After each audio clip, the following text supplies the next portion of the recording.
Good afternoon, everyone, and thank you for coming to Deb Chanel's 48 World, where we do soap opera reviews.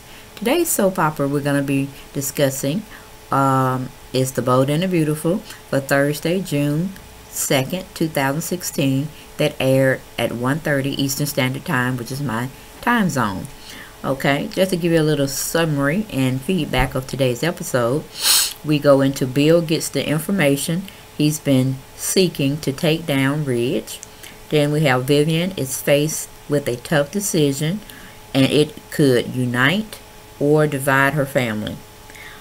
People involved in today's episode is Julius, Vivian, Maya, Sasha, Nicole, Rick, Zende, Bill, Katie, Brooke, and Thomas. Alrighty, let's recap some from yesterday's episode.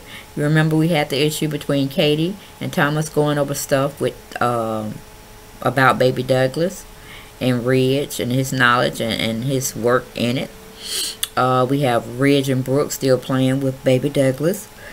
Brooke is pretty much liking what she's seeing. The playfulness she's having being displayed to her from Ridge and Baby Douglas. Then we have Rick and Zende working out, getting their little physical groove thing on, working out some pent-up frustrations, I'm pretty sure. And then we have Bill confronts Katie about Ridge and Thomas. Really, he didn't know yesterday what was what, but on today's episode, he really finds it out. Then we have Julius asking for forgiveness, not from just his wife, but from his 3 daughters as well. Okay, we're done with that. Now let's get on into the scene. We have Thomas and Brooke.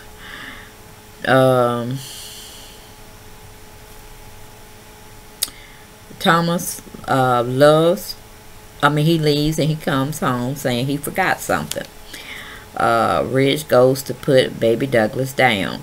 I don't know what Thomas came home for, other than I guess they have some out alone uninterrupted time again.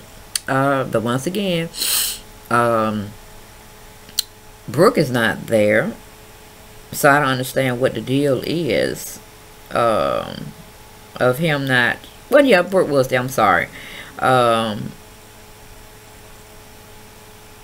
Whether Ridge wanted to start something, but again, Thomas wanted to play with Baby Douglas, and then you had Thomas looking at Brooke, trying to figure out how's this gonna go down or whatever, and he knows Brooke had been over there for some time playing with Baby Douglas, as well as watching Ridge interact with Baby Douglas as well. So I don't know what the dynamics really was there, but when Thomas calls himself to suggest that he'll put Baby Douglas down, Ridge kind of get offended and like shoo him off or something, and to that degree, you know what I'm saying? He didn't want to be bothered with him. You know, he ain't finna get right here and telling no lies and this, that, and other about Baby Douglas and Baby Douglas hears, and he gonna seem like he's gonna have another conversation with Thomas about this. But he goes on and takes Baby Douglas up for his nap, and then come back and join them. Okay, but then we have Thomas and Zende. We have Zende doesn't know how. Well, he's discussing with Rick about. I'm sorry. We have Zende and Rick. He doesn't know how to deal with Julius, or he don't feel Julius is gonna treat him right, basically because he was dating or going with 2 of his daughters. You know, one he got the freebies on, and then the other one he treated like, you know, gold or whatnot. However, he gonna get a little taste of that too, because I'm sure Nicole is very itchy for that as well. So we go into Vivian, Julius, Maya, Sasha, and Nicole. Chauncey downstairs. Julius is begging Vivian, you know, saying, and then Vivian is pretty much saying, you taking me for a fool, or you took me for a fool. You know, I meant my vows to you. Oh, excuse me, I just woke up. For better or for worse, you broke my heart. These are the things that Vivian is pretty much saying to Julius. And she would try to forgive him. She's acknowledging that they are family. They've been married for a long time. But it's pretty much is what it is. We go to commercial. We come back. We're on Ridge, Brooke, and Thomas. All are having a moment. You know, they're pretty much talking about the baby, how both babies have definitely changed the tone of the family. And, you know, Brooke has baby Lizzie over her house, and, you know, with Vivian coming over there and her having her time with the baby, everything's just really nice. And they didn't know that babies could do that to adults, you know what I'm saying, put them in another frame of mind where they're more loving, they're more understanding, and not their regular selves, which is, you know, kind of miserable and want to get on everybody's nerves and want to take control of everything. Pretty much that's the dynamics between the Forresters and the Spencers, and in between all of it's just a whole bunch of mess of self-love. Okay, then we leave that situation. We go to Katie and Bill. Bill tells Katie he heard. Katie's trying to play and be defective, dumb. Well, you know, you ain't heard anything. What you think you done heard? So she's trying to see how much she feels Bill has heard. And I'm thinking Bill, from yesterday, myself heard the, you know, the tea. But evidently he just heard secret. And so that's when he goes into his wife telling her, I thought we were not supposed to have secrets. I thought it's this, that, and the other. And here, there, you know, I don't know what's going on with that situation, but he gets the truth out of Katie as usual. We go to Maya. Maya gets on her dad because Vivian seemed to be letting him get off of what he did to her all those years, and she think he's gonna get away with it, and she think there should be some consequences. So I'm like, Maya, sit your ass down, okay? Really. We don't want you up and in arms again. You already done took up for Nicole. I already done, you know, bulldozed your other sister, Sasha, about the whole idea. You know, just be glad you got a baby. The baby was healthy. And keep it moving, okay? Mama can do what she can do. Okay, she brought 2 beautiful girls in the world. She's been handling her husband, even though her husband had made her life living hell. But I'm sure at this time and stage in her life and in her marriage, she seemed like she's trying to get back on track. She's going to pretty much do to him what he did to her, but she's going to do it a little bit more lovingly. You know, she's going to definitely be voicing her opinion, and he's going to have to take her seat. He's going to have a fallback in some ways, in some decision making. She's going to be to the forefront this time. She's not having that shit. Pretty much, you know what I'm saying? And she got the card to pretty much not give a shit on how she treats him for the rest of their lives together. But she has a moral compass. She might be nasty here and there, but generally, you know, she's a good person, has a sweetheart of a heart, and she's just gonna take it with a grain of salt, take the hits, and just, you know, submit back to loving her husband and her family, because that's the main goal. But that's what she was trying to stress while, you know, the episode was playing. So she forgives Julius, and she's trying to, well, I believe she's forgiving him, but it's gonna take her a while to forget or emotionally get over what, you know, had happened between them and Sasha being told she was part of the family and the whole debacleness of that whole storyline. Okay, we move on from there. We go to commercial. We come back. We're still on Maya and Vivian. Maya is questioning why she's so forgiving to Dad and Sasha, and it's pretty much just like I had stated prior to commercial. She's a good heart person. She's God-fearing. She can't hold all that hate in her heart. It's too much. It's too exhausting. She'd rather love instead. And we quite, all of us quite know it's very much easier to love than to hate. Okay, short end of the stick. That's the story. That's all. Okay, Vivian is addressing it to everyone. Her upsetness about things that had transpired through what Julius and Sasha has took them all through. Vivian asked Julius to come back home because she missed her husband. She missed her boo-boo. You know, we all fall short of the goal sometimes, or maybe every day, you know. But we are all fallible. Only person I know that's infallible was Jesus Christ, Yeshua, and his father Yahweh. Okay, that's all one. That's all the only people I know about that's infallible. Okay, but the rest of us are fallible people. We will fall. We will continue to do sinful things, not because we know we want to do them. And self-lovers, well, that's from some people. They just gonna do what they want to do, regardless of how it affects other people around them. But then you have the ones that I fall in that category, this category, where sometimes you do what you feel is right, and it may not always be morally right or have all the moral compasses set to it, but during those circumstances and situations that you're going through, sometimes to just get through it, you have to do some, you know, questionable things, but not that it's going to affect anyone else. It's just going to be your thing to have to make it okay in your eyes. You know how they say you want to tell these little white lies because you don't want to hurt somebody's feelings. Like when somebody come out there and tell you, you know, how do I look? And you know it took them a long time to look that way. You might not say, oh, you're beautiful. And then again, you might, just to save face. Me, I'll probably say, oh, okay, I like that. I see where you're going with it. But could you have tried this way or that way? You know, or, you know, if you like it, I love it. You know what I'm saying? Instead of just pretty much telling them where I want to tell them, you know. But like I said, you have to pick and choose your own battle. Sometimes it's better to lose the battle and win the war. You know what I'm saying?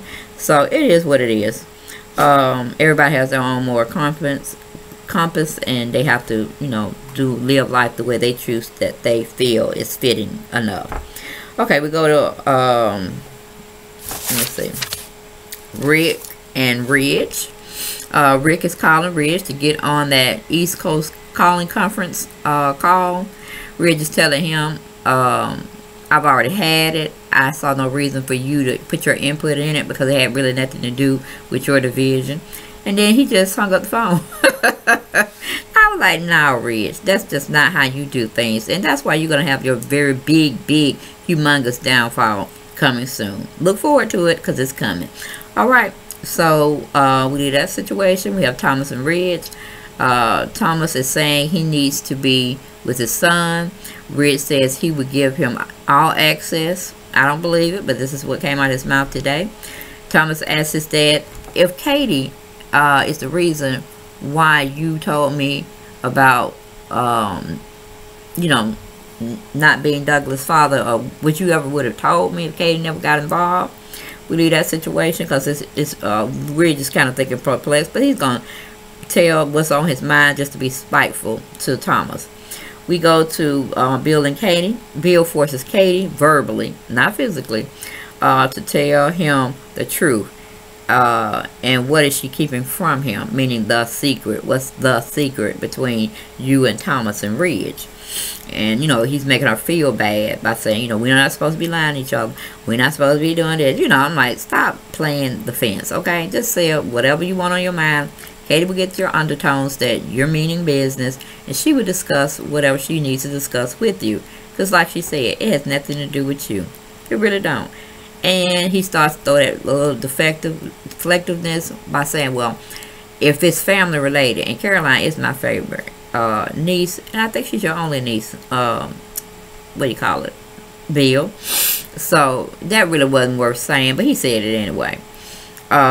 He's trying to say he's trying to look out for his niece's best interest at heart, and if Ridge is fooling around on her, he want to know because you know, blah blah blah. But Katie just finds it very amusing. She tells him, look, you're just going way overboard. You're going to have to sit on this story after I tell you. And, you know, I want to hear you say it, that you're going to sit on this story. But anyway, she go on and give him the tea, and he's just looking shocked as hell. Okay. Then we move on to commercial. We come back. We're on Rick and Zende. They're still at the Forest of Creation compound on the roof. Still trying to work out. Rick trying to confide in son Zende. And he tells me, Ridge is pushing my buttons again. He pushed me out the house, and I shouldn't have never fell for that old okie doke. Now I asked him about a conference call. He just briefly gave me what he wanted me to know, and he hung up on me. What kind of shit is that? And Rick, once, he's just crazy. And then they start talking about, because then they want to get some stuff off his mind. He's saying that, pretty much, he glad Sasha has did what she did, even though she took her time with telling the truth, but she did come clean, and Rick is giving her props about that. And he's saying, well, we ain't gonna have her too much longer because she's moving back to Chicago, Illinois. And Rick was like, no, I hope not, because really her photos and her portfolio is very nice, and the numbers are liking it too. And I would hate for her to leave and our numbers go down because we're modeling, transitioning, and this, that, and the other. And he's like, nah, that really wouldn't be a good look. I don't want Sasha to go nowhere. And I don't think she really needs to go nowhere because her family needs to heal. So Zende pretty much agrees. I'm kind of torn between the two. I don't really think she needs to leave either. But being a part of Forced Creations, Forced Creations, I don't know. I'm not really feeling that. I think maybe Bill Spencer needs to find her a spot over there, because it just seems like Zende is the common denominator, and she still have feelings for Zende.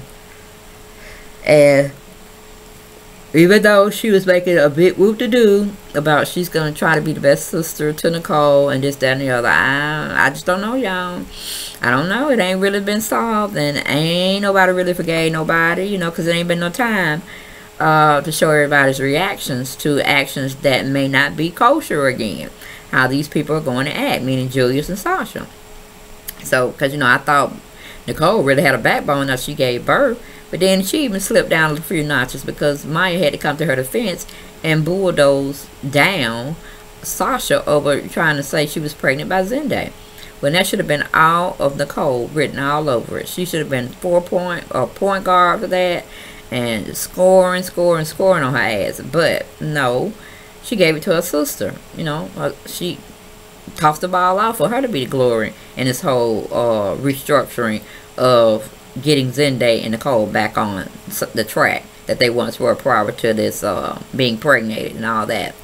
So I don't know. Like I said, let's take it just with Julius and what he did to all of y'all. Let's repair that first before we move on to the situation with repairing Sasha, Zende, and Nicole. Because I don't know, it's just a shaky thing, guys. Okay, but then we go into Maya. Says okay about Dad, but Sasha, that is a different story. Julius is asking Nicole and Maya to forgive Sasha because he introduced them to her in the wrong light. She had to pretty much tell it herself.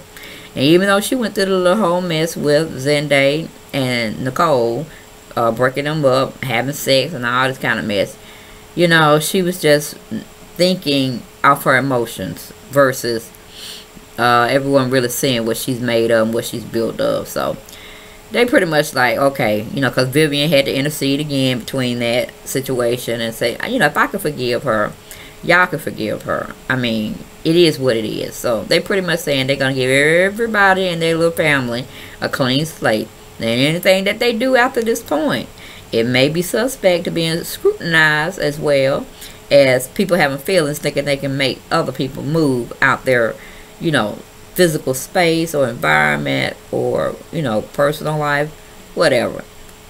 It is what it is. They're all family. So, yeah, you're going to have to learn who to trust, who not to trust. Because you have to do that, with strangers. But in these days and times, as we get older, we have to understand we got to stay away from certain family members as well, because they don't mean us no good.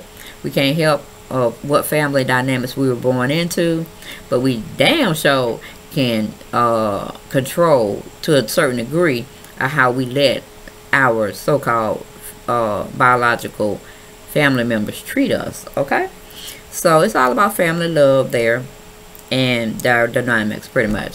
Okay, then we have Sasha. She goes in to apologize to Nicole and Sasha goes on to apologize to Maya and Nicole for all of her actions. But I'm really kind of concerned why she didn't apologize to Aunt Viv as well for, all the lines she did, even though she came clean, but then she tried to get nice nasty with Viv too. especially around the Nicole and Zendaya situation and her dropping the baby. And, you know, just a little apologeticness to her as well. I saw fit for her to do that, but she didn't give it to me. She didn't do it. So, oh, it is what it is. All right, we move back to Thomas. Thomas is saying to Rich, his father, would you have told me? That's what I need to know.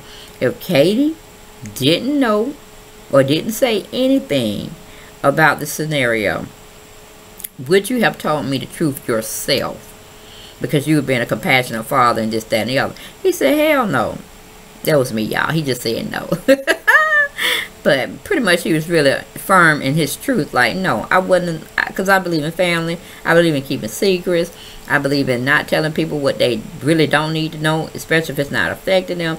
You know, he just go on with his reasoning, protecting the family. When we know the bottom line is no, Rich, protecting your ass. Okay? But anyway, we leave there. We go to Bill and Katie. Bill is not believing what has just landed in his lap to get and block Rich from Forrester Creations. He finally has the ammunition he needs to take down and throw literally Rich out of the Forrester Creations dynamics as far as making him money. Because like I said, he has a strong invested interest financially in that company, and he wants it to always be going up, not being stagnated or not decreasing. He wants profits to go up, and he really don't feel that Ridge is the good person to be in leadership. That's his point blank period right now. Okay, we go into the final and last scene. We have Katie. She done told Bill the truth. She asked Bill to promise not to divulge this information to anyone, okay, unless they're talking about it amongst themselves. And then they have to be very discreet and definitely pay attention to who was around them when they're talking about this situation, because Rich and Thomas has an understanding. They haven't told everybody. I don't even know if they're gonna tell everybody, which is a shame, because I told him, encouraged him, he needs to tell everybody that's his baby, put it on paper, put it out on the news, holler to the rooftops, whatever. But that's his choice, okay? That's not you or for you to go and publish some quacky manging story, and then you do a good job in it, but your colleagues from other magazine editing places, they go and be like ratchet tabloids and tear into Thomas and his baby situation. And then he's not only doing that, but then he's gonna do it to his niece as well. And does she really deserve that? And of course he like, oh, okay, I see what you're saying, but whatever, you know, it is what it is, you know what I'm saying? But he understands, but he's just like, he's still understanding that dollar figure, and that will definitely sell a lot of papers, a lot of you know, information going out that can definitely make his bottom line look very, very black, okay? And if anybody don't know what that means, you always want to be in black. That means positive revenue for your company. If you're in the red, that means you're not doing something right, or something has suffered, and you need to definitely rectify that situation before it really penetrates to your pockets, okay? Meaning they're going to be taking money out your pocket instead of putting it in. But that's all I had for the Young and the Rest. I mean, I'm sorry, the Bold and the Beautiful. I got to do that in a few minutes. For June 2nd, which was Thursday, 2016, that aired, like I said, my time, Eastern Standard Time, 1:30. I was you know, I was okay with this particular scene today. I didn't get that much action out of it, except for I was liking Thomas standing his ground again on his dad. But he's not going to be totally happy until he truly cleared that situation up about he is a father now. He's marriage material for some lucky woman to come and be in the midst of him trying to raise his son and all that good stuff. So I was there for him. So it was a good scene today. Wasn't at its best, you know, giving me my hot and pepper spiciness that I enjoy. But it was okay. It was decent. I give it a 7 on the Richter scale. Alright. But anyway, that was The Bold and the Beautiful that aired Thursday, June 2nd, 2016, Eastern Standard Time, 1:30. See y'all guys tomorrow. Same time and same channel. Giving you more narratives on The Bold and the Beautiful. Alright, good night, y'all. Or good afternoon, y'all. Or have a good evening, y'all. Take care. Blessings. Bye-bye.